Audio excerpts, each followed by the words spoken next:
नमस्कार। आज हम एक बहुत ही पावरफुल कहानी की बात करेंगे। ये कहानी है एक माँ के आदेश की, एक पिता के गुस्से की और एक ऐसे बेटे की जिसका सिर कटने के बाद वो दुनिया के सबसे पूजनीय देवताओं में से एक बना। जी हाँ, ये कहानी है भगवान गणेश के अद्भुत ट्रांसफॉर्मेशन की। हम सब जानते हैं ना, कोई भी नया काम हो, घर में पूजा हो, सबसे पहले गणेश जी की वंदना होती है। पर कभी ये सवाल मन में आया है कि आखिर हाथी के सिर वाले इस देवता को ही ये सम्मान क्यों मिला? मतलब किसी भी नए काम की शुरुआत उनसे ही क्यों? उनके इस अनोखे रूप के पीछे एक बहुत ही गहरी और ड्रामेटिक कहानी है। तो चलिए आज इसी कहानी में उतरते हैं और इस रहस्य को समझते हैं। तो हर बड़ी कहानी की तरह इसकी भी एक शुरुआत है।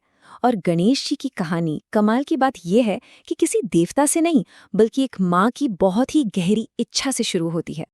यहाँ बात हो रही है देवी पार्वती की, वो जो खुद शक्ति का स्वरूप है। वो एक ऐसे साथी, एक ऐसे बेटे को चाहती थी जो बस और बस उनका हो।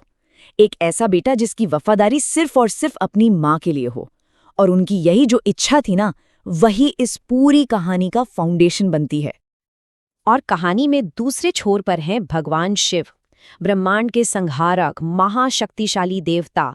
वो अक्सर कैलाश पर अपनी गहरी समाधि में, मतलब डीप मेडिटेशन में खोए रहते थे। तो सोचिए, एक तरफ पार्वती हैं जिन्हें एक साथी चाहिए, और दूसरी तरफ शिव हैं जो दुनिया से ही मानो अलग हैं। और यही जो कंट्रास्ट है, यही आगे होने वाले टकराव की जमीन तैयार करता है। तो पार्वती ने क्या किया? उन्होंने अपनी ही शक्ति से एक बालक को जन्म दिया, गणेश को, और उसे एक बहुत ही सिंपल लेकिन उतना ही जरूरी एक काम सौंपा, एक कमांड दिया। इस दरवाजे की रक्षा करो, किसी को भी अंदर मत आने देना। ये एक बेटे का अपनी माँ के लिए पहला और सबसे पवित्र कर्तव्य था। और बस यहीं से कहानी में वो मोड़ आता है जहां सबसे बड़ा कॉन्फ्लिक्ट शुरू होता है। सोचिए, एक तरफ एक बेटा है जिसका अपनी माँ के लिए अटूट कर्तव्य है, और दूसरी तरफ एक देवता है जिनकी शक्ति की कोई सीमा नहीं। और सबसे दिलचस्प बात, अपनी अपनी जगह पर दोनों ही सही थे। तो होता क्या है कि सालों की मेडिटेशन के बाद भगवान शिव अपने घर लौटते हैं, और जाहिर है वो अंदर जाने की कोशिश करते हैं। उन्हें तो कोई अंदाजा ही नहीं था कि दरवाजे पर कोई खड़ा है, और क्यों खड़ा है। अब यहाँ इस स्थिति को जरा समझिए। दोनों के पॉइंट ऑफ व्यू अपनी जगह बिल्कुल ठीक थे। गणेश के लिए माँ का आदेश वो तो पत्थर की लकीर था, और शिव के लिए ये मेरा घर है, मैं अंदर क्यों नहीं जा सकता, ये उनका अधिकार था। तो ये एक ऐसा डेडलॉक था, एक ऐसा टकराव जहां कोई भी पीछे हटने को तैयार नहीं था। और यहीं से एक बड़ी त्रासदी की शुरुआत होती है। और देखिए, जब दो इतनी जबरदस्त शक्तियां, दो इतनी मजबूत इच्छा शक्ति आपस में टकराती है, तो नतीजा विनाशकारी ही होता है। कहानी अब एक बहुत ही ट्रेजिक मोड़ पर पहुंच रही है। एक ऐसा मोड़ जो आगे चलकर एक डिवाइन रीबर्थ की वजह बनने वाला था। और लड़ाई शुरू हुई। और क्या भयंकर लड़ाई थी वो सिर्फ एक बालक था, लेकिन उसकी हिम्मत देखिए। उसने अकेले ही शिव की पूरी सेना, उनके सारे गणों को रोक कर रख दिया। उसकी अपनी माँ के लिए जो भक्ति थी, उसमें इतनी ताकत थी कि बड़े बड़े देवता भी हैरान रह गए। लेकिन सामने कौन था?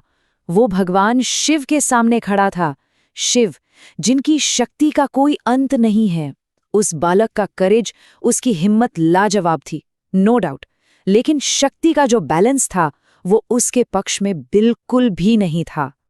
और फिर गुस्से के एक पल में भगवान शिव ने अपने त्रिशूल से उस बालक का सिर धड़ से अलग कर दिया। वो वफादार बेटा जो सिर्फ अपनी माँ का आदेश मान रहा था, जमीन पर गिर गया। एक पल के लिए सब कुछ खत्म हो गया। लेकिन हम जानते हैं, पौराणिक कथाओं में अंत का मतलब अक्सर एक नई शुरुआत होता है। और इस भयानक ट्रेजेडी से ही एक महान देवता का जन्म होना था। जब पार्वती ने अपने बेटे का वो हाल देखा, तो उनका दुख और गुस्सा ऐसा था कि मानो पूरा ब्रह्मांड हिल गया हो। और अपनी गलती का एहसास होते ही शिव का दिल भी पछतावे से भर गया। उन्होंने पार्वती से वादा किया, वचन दिया कि वो उनके बेटे को दोबारा जिंदा करेंगे, चाहे इसके लिए कुछ भी करना पड़े। और शिव ने अपना वो वादा निभाया। उन्होंने अपने गणों को उत्तर दिशा की तरफ भेजा। आदेश ये था कि रास्ते में जो भी पहला जीवित प्राणी दिखे, उसका सिर ले आओ। और उन्हें मिला एक हाथी। तो उस हाथी का सिर लाया गया, उसे बालक के धड़ से जोड़ा गया, और फिर शिव ने अपनी दिव्य शक्तियों से उसमें दोबारा जान डाल दी। मगर ये सिर्फ एक रीबर्थ नहीं था। नहीं, ये एक एलिवेशन था, एक सम्मान था। उस बालक को एक नया रूप मिला, एक नया नाम मिला और एक ऐसा नया पर्पस मिला जो हमेशा के लिए सब कुछ बदलने वाला था। और फिर सभी देवताओं के सामने शिव ने घोषणा की।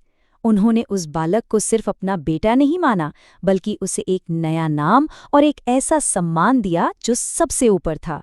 उन्होंने कहा कि आज से ये बालक विघ्नहर्ता के नाम से जाना जाएगा। विघ्नहर्ता मतलब विघ्न यानी बाधाएं और हर्ता यानी हरने वाला, द रिमूवर ऑफ ऑब्स्टिकल्स। और अपनी माँ के लिए उस अटूट वफादारी के सम्मान में शिव ने ये वरदान दिया कि आज के बाद कोई भी शुभ काम, कोई भी पूजा, कोई भी नई शुरुआत सबसे पहले गणेश की पूजा से ही होगी। उनके आशीर्वाद के बिना कोई भी काम सफल नहीं माना जाएगा। और यही वजह है कि आज हम गणेश जी को नई शुरुआत के देवता मानते हैं, बुद्धि और विवेक के देवता, गुड लक और गुड फॉर्च्यून के देवता, और हाँ, सबसे बढ़कर सारी बाधाओं को दूर करने वाले देवता। उनकी ये कहानी हमें एक बहुत बड़ी बात याद दिलाती है कि कभी-कभी सबसे बड़ी मुश्किलों से ही सबसे बड़े और अच्छे बदलाव आते हैं।